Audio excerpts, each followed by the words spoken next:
Now I said I wasn't going to build this first, but I can't help myself. So we're building this today. But don't tell everyone, otherwise I'm going to get by all the people waiting for all the other builds.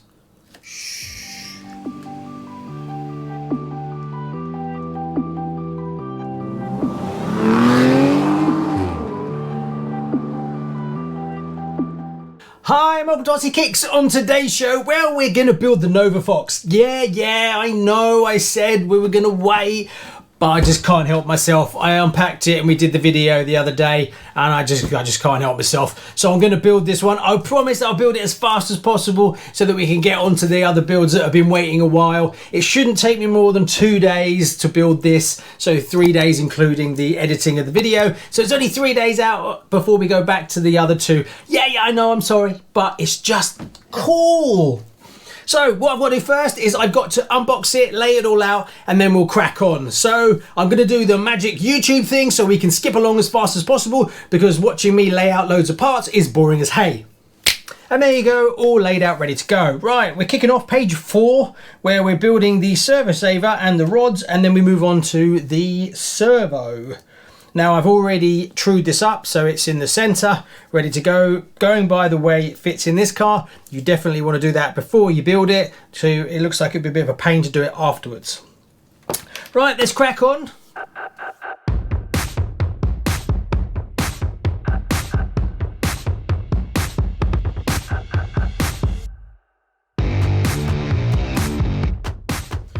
So before we go closing this car up, I want to make sure all the electronics work, because it's a pain to go and take it all to bits if there's a problem. So I've already centered the servo in, before I even fitted it, because you just can't get in there with the screwdriver, so you've got to get that right. Modern electronics fit in here, no problems at all really, so it's not that difficult. I can imagine back in the day it was a bit difficult trying to cram in massive receivers and massive mechanical speed controllers and stuff like that. Right. All I've got to do is fire it up, turn it on. Yeah, we're good on that front. And the motor. Yeah, we're all good to go. They're round the wrong way, but I can just change that in the settings afterwards. But that means we can button it up. And before you know it, you fitted the electronics and you're closing it all up. So this is going together super fast and very easy. So let's carry on.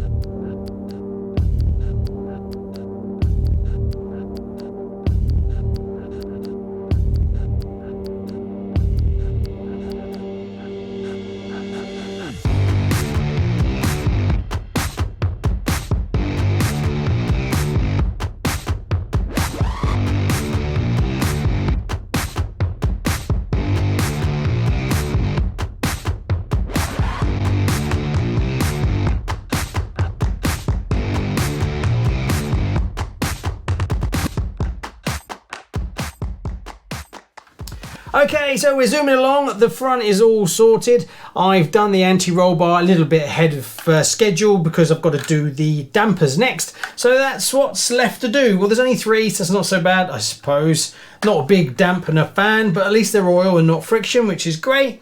So let's crack on, get them done, and then it's the back gearbox, the rear arms, and then the chassis is done. Let's keep going.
And there you go, it's all done. Really nice, really easy. I can highly recommend it as a build. Loads of fun. Nothing super complicated about it. The gearbox is really simple as well. If you've just done a Hornet or a Grasshopper or something like that and you're looking for your next kit, I can highly recommend this. Or if you're just starting out and you want to build your first kit but you're feeling a bit more confident, something like this would be a great first car to do. It is very unique compared to other cars because it has a chassis that doesn't share with anything else and it's in 2 big pieces, but putting it together, lovely. Can highly recommend it. It comes with a silver can motor, but I put a vintage sports tuned in just as a little bit of a nod back to its old Fox days. Bearing wise, it comes with all the bearings you need apart from the front wheels. So all the bearings to go in the gearbox it comes with, but you do need to buy 4 more bearings for the wheels. But you can do them at a later date as well. So normally when I'm building the kits, I'll get the bearings in, mainly because I don't want to dig out the gearbox again. But being the front wheels, they're super simple. So you could just build it and then get more bearings later on if you wanted to. Now I've got it all working, it fully runs, all the steering works. So happy with that. Right, next we've got the body to do. Now I'm going to paint up 2 bodies at the same time.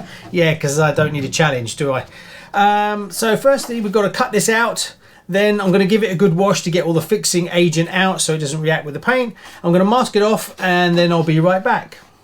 And there you go, the body is totally cut out on the Novafox. Very simple body, and it's actually quite small. Now the process, if you haven't done these before, is you just do a rough cut, then you do a closer cut with a pair of scissors as well as a scalpel if you want to do cut and bend. Then I do a bit of light sanding with 120 grit sanding paper, being careful not to rub on the inside, just the edge. You don't want to be like that, otherwise you just scratch on the inside and you will see it. After that's done, you've got loads of dust inside, so I give it a good wash with some washing up liquid just to get the oils and the fixing agents off. Then I dry it with a kitchen towel and then I finish it off with a hairdryer just to make sure there's no moisture up in, say, this spoiler area where it's tucked up nice and tight, because if you spray it with a little bit of water in there, it will ruin it.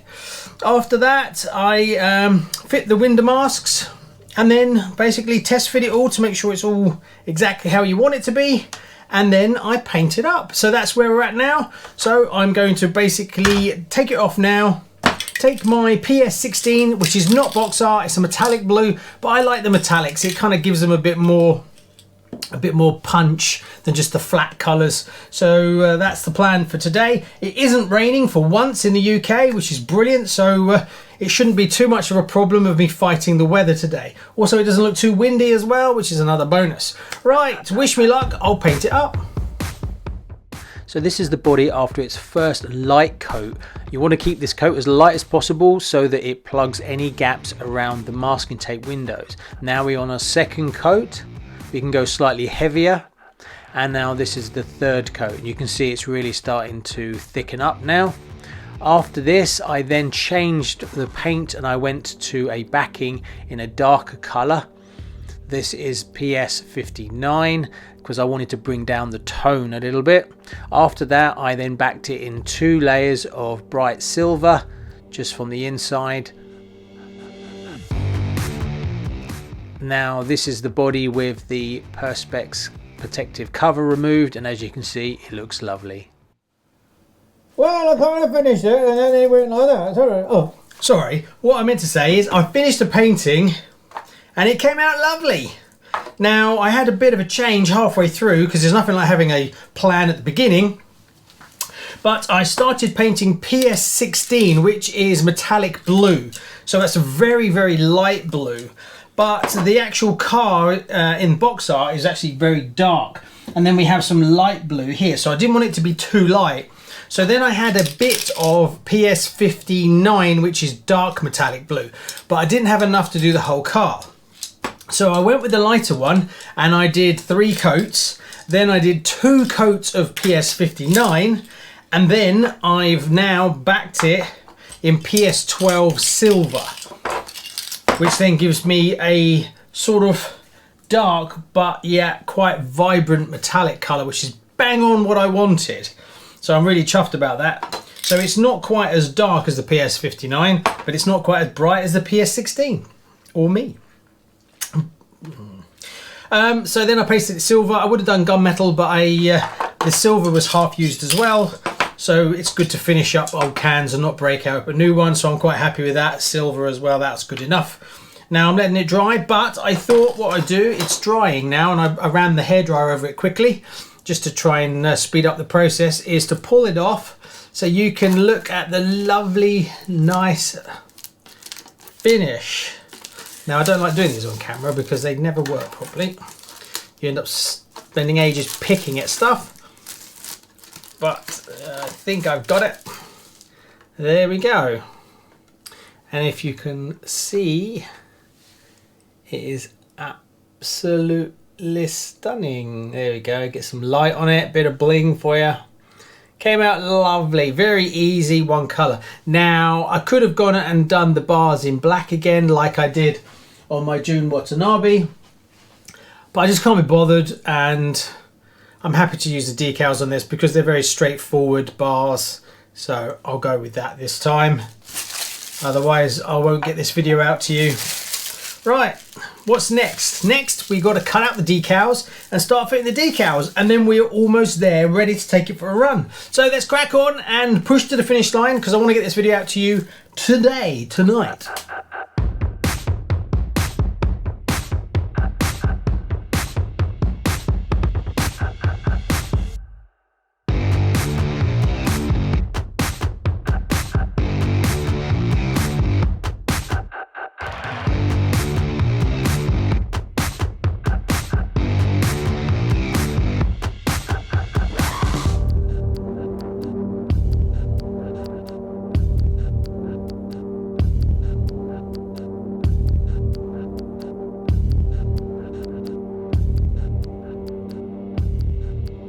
And there you go, that's all the body done with all the decals on. The only thing left to do is the driver. So I'm going to do the driver next, and then we're going to take it for a spin. The actual decals went on pretty easy. It's not that difficult.